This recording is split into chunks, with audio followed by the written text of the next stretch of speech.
monté jusqu'à 120, hein, ça chauffait vraiment. Pour le rodage, c'est pas bon du tout, du tout, du tout.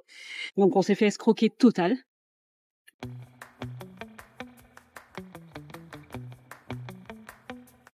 Hello tout le monde, salut, salut. Bon, je vous retrouve ici en Grèce, sur un super spot. Vous pouvez voir derrière moi, c'est assez joli.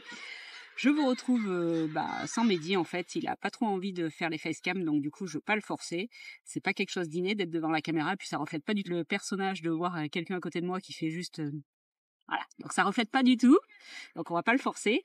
Et je vais continuer moi de vous partager en fait notre aventure et notre expérience. Bien sûr, vous le retrouverez sur les petites vidéos explicatives quand il y a besoin, mais là, il n'y avait pas vraiment besoin.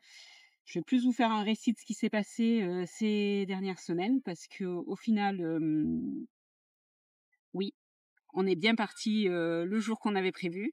Alors pas sans mal, je vais vous expliquer tout le cheminement, mais pas sans mal. Mais on est bien parti ce jour-là. Donc le mercredi, comme vous avez pu le voir, faux départ. Faux départ, pourquoi parce que du coup, Mehdi avait mal réglé l'embrayage, donc quand il a démarré pour avancer, ben forcément ça n'a pas avancé. Ça a calé. Nous commençons par un faux départ. Qu'est-ce qu'a oublié Mehdi? Réglage de l'embrayage. Ça n'arrête pas.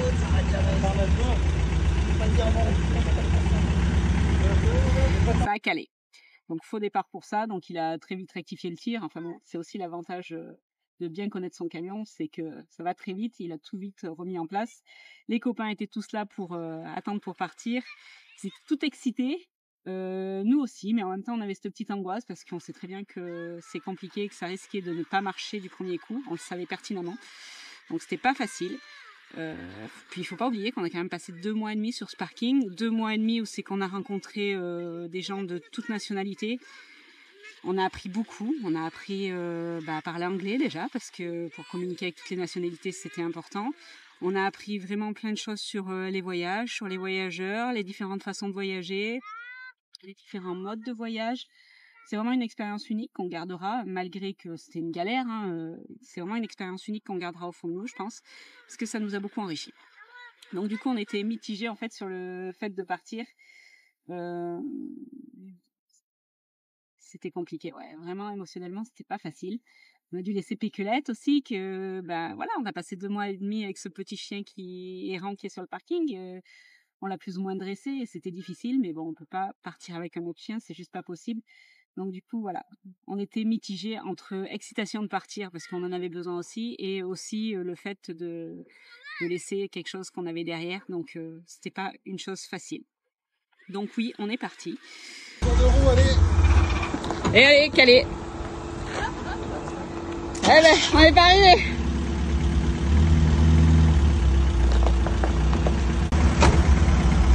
Test numéro 2. Embrayage réglé.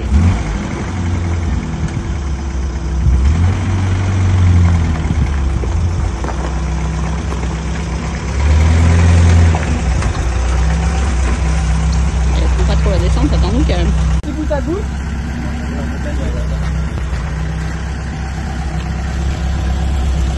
C'est le grand départ, je vous souhaite une bonne route.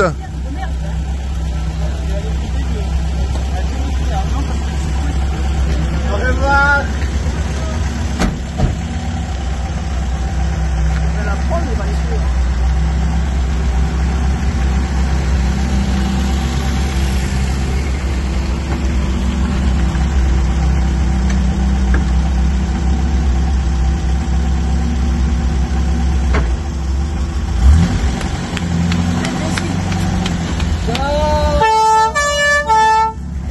Again, do it again.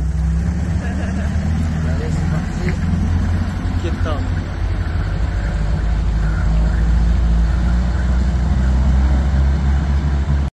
Donc du coup, on a continué direction Gori, en sachant que le moteur il est monté jusqu'à 120, hein, ça chauffait vraiment. Pour le rodage, c'est pas bon du tout, du tout, du tout. Donc du coup, le gros stress pour nous, vraiment, ça a été une journée qui était pas facile pour nous. On est arrivé à Gori, tout confiant, en se disant, là, il y a bien quelqu'un qui va nous re-regarder les soupapes, c'est sont bien réglées, nous recaler l'allumage avec un strombo, enfin bon, faire quelque chose de propre. Et ben non, pas du tout.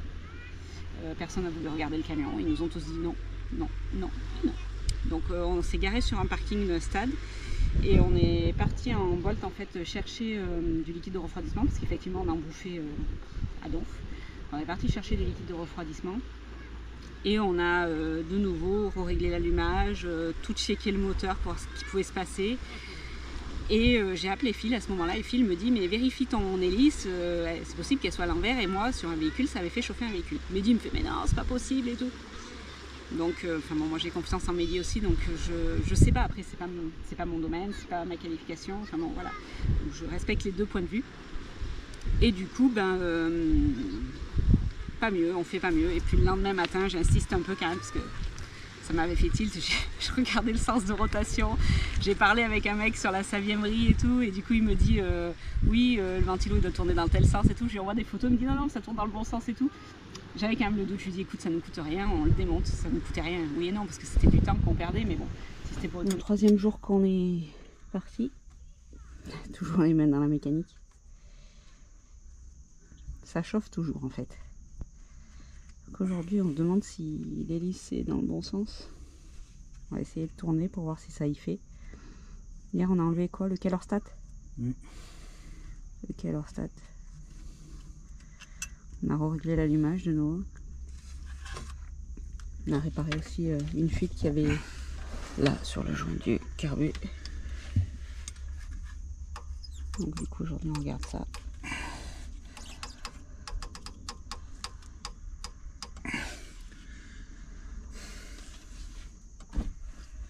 On a les outils sous les fesses. C'est chiant, il m'a lavé dessus. Roxy.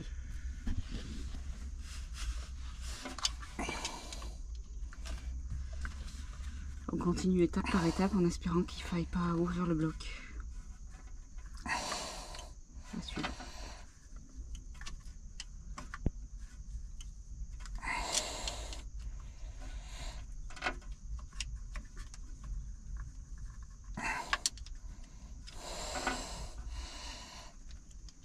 Mais bon, c'était pour économiser le moteur. Donc on a fait ça. On a aussi enlevé le Kellerstat, parce que tout le monde nous disait d'enlever, alors que Mehdi l'avait testé, son Kellerstat, il fonctionne. On l'a quand même enlevé pour faciliter en fait le passage de l'eau et que ça chauffe moins. Donc on a fait ça et on est reparti. Et là on a quand même bien roulé, parce qu'on a fait à peu près, je crois, 150 bornes.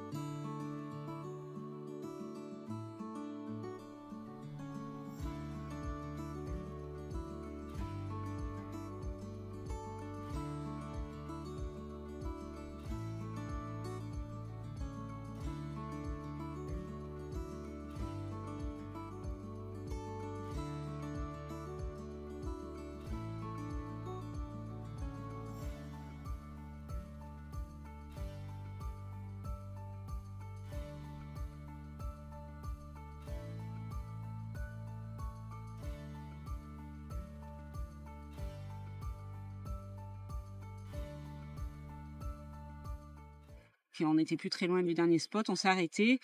Ça chauffait moins effectivement, avec l'hélice de l'autre côté, Kellerstat en moins, ça chauffait moins, mais ça chauffe toujours en fait. Donc la problématique, après on en est arrivé à se poser la question de la culasse. Donc sur les forums de Saviem, il y en a qui m'ont dit qu'en fait dans la culasse, il y a un tube qui répartit l'eau en fait, qui est percé, qui répartit l'eau. Il me dit et si la culasse a été stockée pendant longtemps, en fait c'est possible que ce tube en fait soit mort et que du coup la répartition de l'eau ne se fasse plus correctement. Du coup, ouais, cette culasse, ça nous posait problème. Elle n'avait pas été rectifiée. Enfin bon, il y a plein de choses qui pouvaient faire que le moteur pouvait chauffer. Et on avait de la culasse, on avait une seconde culasse dans le camion. On a dit bon, on le fera faire en Turquie ou en Grèce quand on arrivera pour la passer pour passer la deuxième culasse au sans-plomb et changer notre culasse quand on sera. Donc on a continué la route. On est arrivé à Batumi. On est arrivé à Batumi, en fait, qui est la ville frontière entre la Turquie et la Géorgie, 2 jours après. Donc là, on a dit, quand on est arrivé, on a eu la belle surprise en fait d'avoir une compétition de 4x4 trial. Alors eux, c'est pas du trial comme nous, c'est que vous faites des trous, des choses comme ça. Eux, ils ont les trous, mais il y a aussi une notion de vitesse, donc c'est des gros fadas, ils détruisent tout. C'était assez drôle à voir, c'était au bord de la plage, c'est sympa.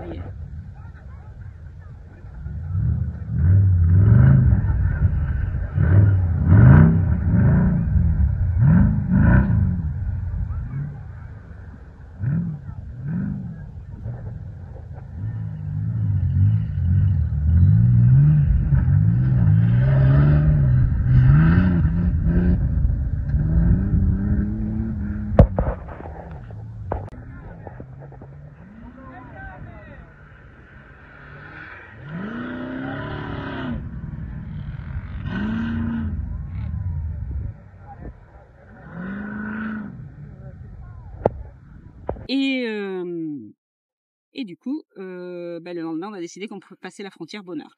Donc on est parti sur le coup des 7h30, 8h. Moi, j'ai passé la frontière à pied avec Lucas. C'était plutôt cool. En fait, on a mis 10 minutes, nous, pour passer les deux frontières, Géorgie et Turquie, aucun problème. Et Mehdi, lui, s'est retrouvé côté Géorgie, parce que on sépare chauffeur et passager à chaque fois. Donc lui, s'est retrouvé avec le véhicule, où c'est que là, il lui demandait une amende de 1000 laris. 1000 laris, ça fait 300 €. Et moi, j'avais cette appréhension depuis le début, en fait. C'était parce que j'avais vu que sur le tampon du passeport, au lieu d'être un 29, si vous voulez, 29, c'était marqué 25. Chose impossible parce qu'on est rentré de Russie en 29. Mais les douaniers, en fait, quand on est passé côté marchandises, c'était des gamins qui devaient avoir 18 ans et ils faisaient les osos. Donc du coup, je sais pas s'ils se sont trompés sur le tampon ou que le tampon a mal marqué. Bon, j'avais ce doute-là qu'il y allait avoir un problème à un moment comme ça. Et effectivement, il y a eu le problème. Donc Mehdi a insisté en leur disant que non, qu'ils regardent notre visa russe, patali patala. Et au bout d'un moment, ils sont allés voir dans l'ordinateur, ils ont dit non, mais c'est bon. Et sur le coup, oui, on aurait payé 1000 laris, on n'aurait rien dit, on aurait payé 1000 laris. Donc on a continué côté turc. Côté turc, il est bien passé, ils ont juste fait une fouille rapide, pas de scanner. Et il s'est engrainé dans la queue avec un autre mec parce que lui, il est resté quand même longtemps, il est resté 1 heure, 1h30. Sinon, on a mis 10 minutes pour traverser, lui, il est resté 1 heure, 1h30. Et en fait, c'était infernal parce qu'il n'y avait qu'une file et du coup, les semis passaient au milieu des voitures. Il y a un mec, je crois que c'était un russe, il passe et il faisait que vouloir le doubler. Du coup, il est descendu du camion, carrément, Mehdi, il est allé le voir, et l'autre, il lui dit, mais je comprends pas ce que tu dis. Il lui dit, tu vas très vite comprendre ce que je dis. Puis vous imaginez bien la carrure de Mehdi et la prestance qu'il a. Le mec, il a plus rien dit, il s'est mis derrière et il a attendu. Donc, c'était le petit truc drôle de la douane. Avec nous, il y avait Antoine et Manon. On savait pas du tout qu'ils passaient la frontière ce jour-là. Et du coup, c'était drôle de les revoir là. On les avait vus à Tbilissi, c'était drôle de les revoir là. Comme quoi, le monde est petit et qu'on se retrouve très régulièrement sur la route. Donc, c'était assez drôle. Une fois cette frontière turque passée, on a quand même bien roulé. Alors, nous, on a choisi de passer par la côte nord, en fait, pour économiser des kilomètres et sortir au plus vite de la Turquie. Notre objectif, le moteur une fois en place, c'était de sortir de la Géorgie et de la Turquie pour rejoindre l'Europe au plus tôt si on avait un problème. C'était beaucoup plus facile pour l'expédition des pièces. Vous avez vu comment on a bataillé. Donc, on voulait pas recommencer à batailler comme ça. Donc oui, la Turquie, côte nord, rien de foufou. C'est très très plat. La mer Noire. Donc la mer Noire, c'est pas la plus belle mer pour se baigner. On a fait 2-3 arrêts le long de la mer Noire. C'était des arrêts au bord de la route, en fait, sur des parkings au bord de la route. Bon, il y a pire, on dirait, il y a toujours pire. Il y a rien de foufou, en fait. Et puis, on a été assez surpris, c'est-à-dire que les Turcs, côté Est, ils étaient plutôt sympas, ils nous faisaient des coucous, ils étaient souriants. Donc, ça nous a changé de la première fois. J'ai vu, la première fois, on avait été vraiment déçus sur cet aspect-là. Et là, on était plutôt contents. En fait, on s'est dit, on s'est sûrement trompé, en fait. C'était pas ce qu'on pensait. On a eu un problème à un moment. Et du coup, on s'est dit, voilà, la Turquie, c'est pas aussi mal que ce qu'on avait vu la première fois. On s'est sûrement trompé. Donc, excès de confiance, on se dit, pourquoi pas faire changer nos pneus ici? En fait, nos pneus, on voulait les changer déjà en Géorgie, parce que c'est des pneus à crampons, et on n'aime pas trop ces pneus à crampons. Ça fait beaucoup de bruit quand on roule, et en plus de ça, niveau résistance, c'est pas très résistant. Donc, on aime bien les pneus route. On en avait mis il y a l'année dernière en Tunisie. Et du coup, on a dû se séparer de ceux qu'on avait mis en Tunisie, parce qu'ils n'étaient pas M+S, et que pour passer côté Europe l'hiver, il fallait du M+S. Donc on s'en était séparés, mais c'est vrai qu'on les regrette beaucoup. Et du coup, en Géorgie, on avait trouvé à peu près la même chose, mais la Géorgie, on était pris par le temps. En fait, il fallait qu'on sorte et on n'a pas eu le temps de s'occuper des pneus. Donc on s'est dit, pourquoi pas le faire en Turquie? Enfin bon, les nôtres, ils sont pas morts, hein, pourquoi pas le faire en Turquie et au lieu d'attendre plus loin dans notre voyage. Donc on a commencé à chercher en fait les marchands de pneus et beaucoup en fait quand on s'arrêtait, beaucoup nous proposaient des pneus agricoles, des pneus de tracteur. Donc Mehdi leur disait non mais c'est pas bon et tout. Et on est arrivé à 250-300 km d'Istanbul et là on s'est dit là il faut prendre une décision parce qu'après Istanbul c'est infernal, c'est les prix ils sont doublés, enfin bon il y a plus rien qui va. Donc du coup on s'arrête à Boulou chez un petit marchand de pneus. Et du coup, on va le voir. Et lui nous dit, ouais, j'ai ce qu'il te faut. Donc, il sort à Mehdi un pneu assez beau. Il était peut-être un peu vieux, mais pas aussi vieux que ceux que vous aviez pu voir sur Instagram quand j'ai publié les photos, mais il était quand même un peu vieux. Mais il était en bon état, enfin bon, il n'y avait aucun problème. Et il dit à Mehdi, au départ, Mehdi en demande 2. Puis moi, avec cette confiance, en fait, j'étais contente de voir que ça se passait bien ce coup-ci. Je lui dis, attends, on n'a qu'à changer les 4. Donc, nous voilà partis pour changer 4. Il nous dit, ok, j'ai 4 et tout, pas de problème. Et du coup... il me dit, ça fera 900 €. Ok, je vais à la banque et je retire mes 900 €. Il me dit, pas de problème. Donc, il commence à faire un montage. Et là, ils écartent Mehdi. Donc, ils lui disent, viens, je te paye le thé et tout. Moi, je reviens avec les sous, donc je leur donne les sous. Et ça continue. Ils disent à Lucas et moi, viens, je te paye le coca, viens ci, viens là. Donc, en fait, ils nous écartaient pour pas que, pendant qu'on monte les pneus, on soit au milieu d'eux. À un moment, Lucas, il va vers le gars pour voir. Je sais pas, Lucas est un peu curieux, donc il va voir le gars. Là, il revient et dit, mais les pneus, maman et papa, ils ont plein de fissures, en fait, sur le flanc. Elle m'a dit, du coup, il va voir. Et il revient voir le gars, il lui dit, non, mais attends, tu plaisantes. Il dit, c'est pas les mêmes pneus que tu m'as fait voir. Ceux-là, ils sont pas bons. C'est pas la même chose et tout. Et l'autre, il fait, si, ils sont neufs, je te promets, ils sont neufs. Et un excès de confiance totale. C'est-à-dire que le mec, vous pouvez pas le faire changer d'avis, quoi. Vraiment, il savait. Lui, c'est le professionnel. Vous êtes une grosse merde. Et lui, il sait. Alors bon, c'est gênant parce que nous, on a quand même des compétences, on sait quand même des choses, et c'est vrai que c'est assez frustrant. C'est comme quand vous allez dans un garage qui commence à vous expliquer des trucs que tu leur dis non, c'est pas comme ça que ça marche, et qui te dit si. C'est bien oui et non d'avoir des compétences en fait. Et on commence à se dire bon, de toute façon, on le fera pas changer d'avis. Donc Mehdi lui fait mais il lui dit ok, t'as raison, tu as raison, t'as raison. Et il lui dit par contre, je fais quoi si il y en a un qui éclate. Il lui dit tu peux faire le tour du monde avec ces pneus, il y a pas de problème et tout. Puis il dit si t'as un problème, tu m'appelles. Ok. Donc on roule pendant 1 heure ou 2, on reprend la route direction Istanbul, on roule 1 heure ou 2. Là on s'arrête à un café-restaurant en fait pour manger à midi.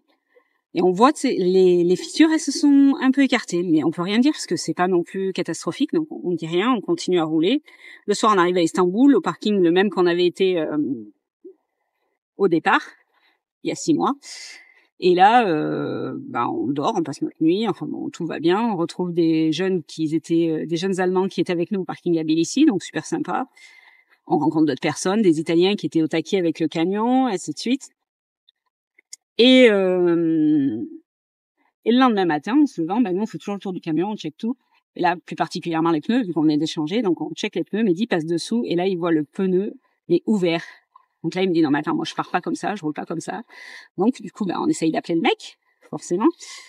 Et le mec, gentiment, me répond que non, qu'il y a pas de problème, que je peux aller jusqu'en Grèce comme ça. Et puis, je dis à Mehdi, oui, il te dit d'aller en Grèce comme ça, au moins, après, il est débarrassé du problème. Tu n'es plus en Turquie. Donc, chose que tout le monde peut comprendre. Et nous, on insiste quand même en lui disant que non, c'est pas possible et tout. Il me dit, mais aujourd'hui, c'est dimanche, je peux rien faire. Bon, ok, j'accepte, c'est dimanche. Comme ça, moi, c'était mon anniversaire, donc du coup, je vais pas me prendre le chaud.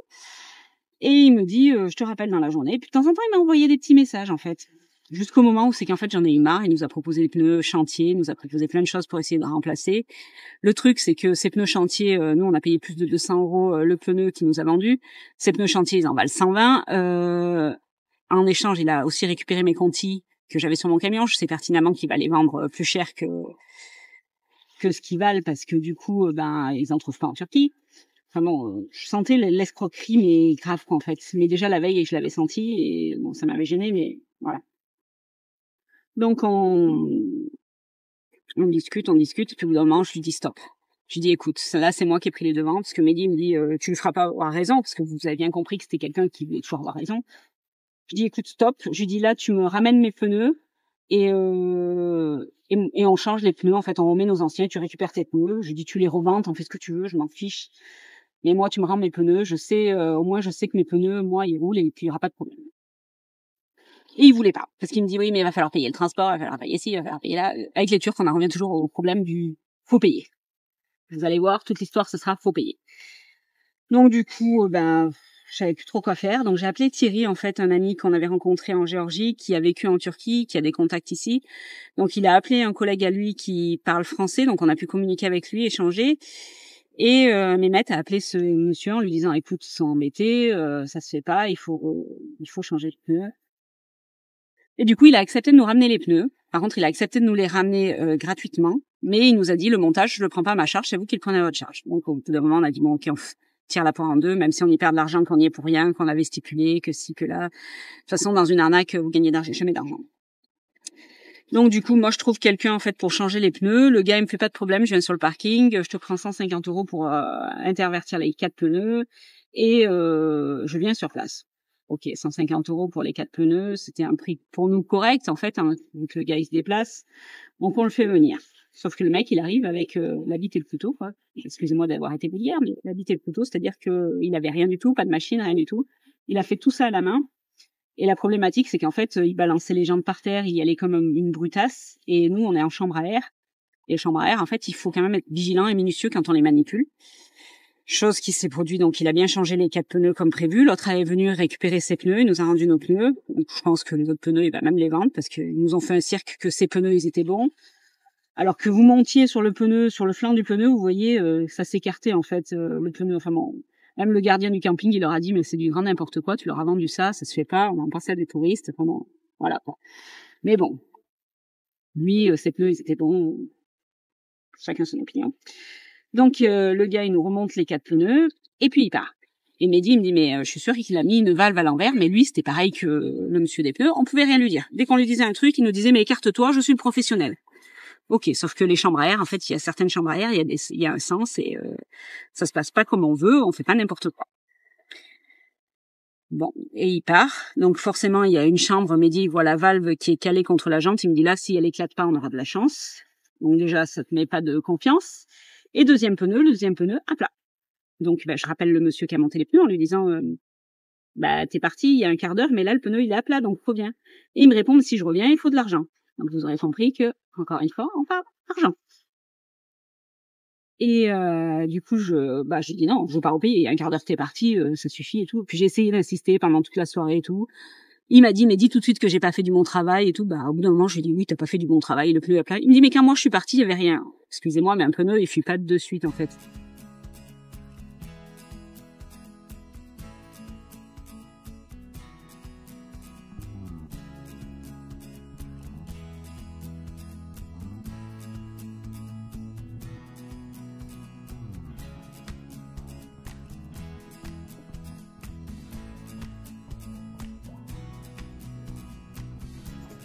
Des pneus, donc on est parti le lendemain matin en changeant celui qui était à plat avec la roue de secours, en espérant que le deuxième, il éclate pas en route. Au final, on a perdu 150 € parce que le montage qu'il nous a fait, c'était de la merde, très clairement. On s'est arrêté dans un petit garage, on a roulé 50 km, on s'est arrêté dans un petit garage qui nous a changé, en fait, qui nous a remis la chambre comme il faut et qui nous a changé la chambre du deuxième pneu qu'ils avaient abîmé, en fait, parce qu'ils avaient abîmé la chambre. Donc du coup, ça nous aura coûté une chambre aussi. Donc une chambre à 60 € plus 150 €, ça fait déjà 210 €. Et le gars qui nous a repris 15 € pour revoir les 2 pneus. Donc du coup, comptez combien ça nous a coûté. 225 € pour cette histoire de pneus que j'étais confiante et que j'étais contente de faire travailler la Turquie. Sur le coup, je peux vous dire que j'avais qu'une envie, c'était de me tirer. Et c'est ce qui s'est passé parce qu'on a roulé. Tout ça pour vous dire que même le montage des pneus à 150 €, c'était une arnaque. Parce que l'autre, il nous a pris 15 € pour 2 pneus, donc on aurait dû payer 30 € pour 4, même aller jusqu'à 50 € avec le déplacement. Mais là, non, c'était abusé de chez abusé. Donc on s'est fait escroquer total. Après, c'est pas la première fois que ça nous arrive, ça nous est déjà arrivé en Tunisie au niveau des lames. La plus grosse problématique, en fait, c'est pas le fait de se faire arnaquer, c'est plus quand les gens que vous avez en face de vous, en fait, ils veulent pas reconnaître leur tort, et ça, c'est juste infernal, en fait, et impossible. Moi, Mehdi, il a quand même des compétences au niveau de la mécanique. Enfin, il a travaillé dans un garage auto, il a quand même monté son camion, il a quand même changé son moteur tout seul. On peut pas dire qu'il soit incompétent. Et du coup, le fait qu'en fait personne veuille écouter, c'est juste inadmissible. Et ça, c'est vraiment très dur. Donc du coup, on s'est très vite cassé de la Turquie, pour être très clair. On a roulé. On s'est cassé Istanbul, la frontière turque-Grèce. Il y avait 300 bornes, donc on a roulé. toute la journée et on est arrivé à la frontière vers 4 heures de l'après-midi. Et là, il y avait énormément de Turcs en fait qui revenaient de vacances, des Français beaucoup, qui revenaient de vacances et qui rentraient. Et du coup, on a passé 7 heures à la douane. Donc 7 heures, vous allez me dire, oh là là, c'est long 7 heures. Et ben quand c'est votre maison, moi je trouve pas que ça soit si catastrophique que ça. En fait, il y a des choses beaucoup plus graves. C'était plus pénible pour Mehdi qui devait rester dans le camion et voilà. Mais nous avec Lucas, enfin bon, on a été dans le camion, on a rangé des choses, on a fait des sandwichs, on s'est occupé pendant 7 heures. Vraiment, c'était pas le truc, c'était pas le banni quoi. Voilà, il y a des choses pires. Moi je dis souvent que on soit là ou ailleurs, quand t'es avec ta maison, il y a pas de problème. Donc du coup, on a passé cette frontière et on est arrivé de nuit à Alexandroupoli. Le lendemain, en se réveillant, on a dit on va aller voir le mécano qui nous avait checké le moteur avant de partir. Il était content de me revoir, il était tout content et ça lui a fait plaisir. Il m'a parlé du problème du moteur cassé, donc il suivait et tout, il l'a bien vu. Après, la question de l'huile, autant lui que moi, on sait pas. C'est pas lui qui l'a fait, c'est un ouvrier, donc on sait pas. On peut pas juger là-dessus. Après, moi, je sais qu'il était honnête et qu'il était sérieux, donc du coup, je suis partie redemander à lui et on est allé lui demander pour refaire la culasse. Donc la culasse, on en avait une avec nous, on vous a dit. Et du coup, l'objectif, c'était de changer les sièges de soupape pour les passer au sans-plan. Chose qu'il a accepté assez vite. En fait, il a dit oui, j'appelle un collègue. Il a appelé son collègue. Son collègue a dit ok, ça coûtera entre 30 et 35 euros par siège de soupape, ce qui faisait à peu près 300-320 euros. Donc c'était juste raisonnable, sachant le prix que ça vaut en France. Il nous a dit en plus ça, je vous mets des sièges pour le GPL, donc normalement ils sont plus résistants. Et on a dit ok. Donc nous on est parti 2-3 jours à la plage, le temps qu'il le fasse. Et quand on a rappelé le mécano, il nous dit bon c'est bon, vous pouvez venir charger votre culasse. On est allé au garage, mais on est allé au garage tard, on est allé vers 4 heures. Et là, ils nous ont remonté une culasse, mais toute neuve. Aujourd'hui, c'est une journée de garage. Notre culasse est arrivée. Elle est toute neuve. Donc maintenant, on va checker le moteur et tout ce qui s'ensuit. Ouais, une petite journée mécanique. Ça faisait longtemps. Tu me dis, il a surfacé. Ouais. Donc ça veut dire qu'il a poncé la partie plate. Bah, si tu veux. Bah, techniquement, moi, j'y comprends rien. Okay. Et après, tu me dis, c'est tout rodé. À quoi tu vois? Il a remis les soupapes sur les nouveaux sièges. Ah ok, donc ça veut dire que le rodage est fait. Non, il a rodé les soupapes. Il a rodé les soupapes, ok. Putain, c'est technique votre truc. C'est pas comme faire du pain ou de la cuisine. Mais non. Chacun son Là, domaine. c'est des sièges de soupape au sans-plomb. Sièges de soupape au sans-plomb. Pour GPL. Pour GPL. C'est meilleur alors, du coup c'est plus dur parce que le GPL c'est... C'est plus sec, ouais. C'est plus sec. Donc ça devrait être mieux. Il y a encore les coupes. Elle est belle, hein. Waouh. Il n'y a plus de verre là, tu vois, sur le côté, il y avait un petit peu de verre et il n'y a plus. Comment on va faire? Monsieur Maniac. Elle est toute neuve, ça faisait plaisir à voir. Et quand on a démonté l'ancienne, on s'est aperçu en fait que le joint autour de la culasse, il était pas marqué pareil de partout. Et dans les chambres d'admission, je crois que c'est dans les chambres d'admission, je ne vais pas vous dire de bêtises, Mehdi a marqué de l'huile, il a demandé au mécano si c'était normal, il a pas trop su dire. Nous on pense que c'était pas normal en fait, que l'huile a passé ailleurs. Ça, et on bouffait vraiment beaucoup d'eau, donc c'était pas bon du tout.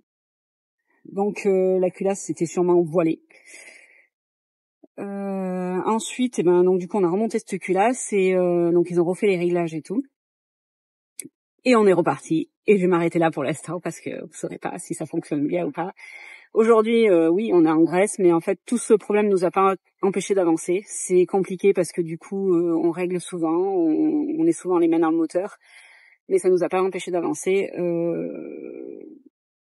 Ça fait du bien de revenir en Europe, même si on n'aime pas forcément la question financière parce que c'est plus cher en Europe, mais ça fait du bien. Le premier matin, on a mangé des croissants, il y a des choses qui font du bien, et puis après la galère qu'on a eue, en fait, c'était réconfortant. Donc voilà. Voilà pour cette belle vidéo. Je voudrais encore dire merci, je suis chiante, je dis tout le temps merci, mais je voudrais encore dire merci à tous ceux qui nous ont soutenus, tous ceux qu'on a connus grâce à cette galère, parce que vraiment, on a fait des rencontres, comme je vous disais au début de la vidéo, internationales, et ça, j'en suis fière. Et je pense que c'est une richesse qui restera. Et j'ai aimé rencontrer tout le monde. Il y a peu de personnes avec qui ça s'est mal passé. Et voilà, la vie est faite ainsi. Il y a des galères qui se posent sur votre chemin. Et il faut pas oublier que il y a toujours un truc positif derrière. Donc voilà, je vous laisse sur ces images et je vous dis à très vite pour la suite de l'aventure. Bisous, bisous.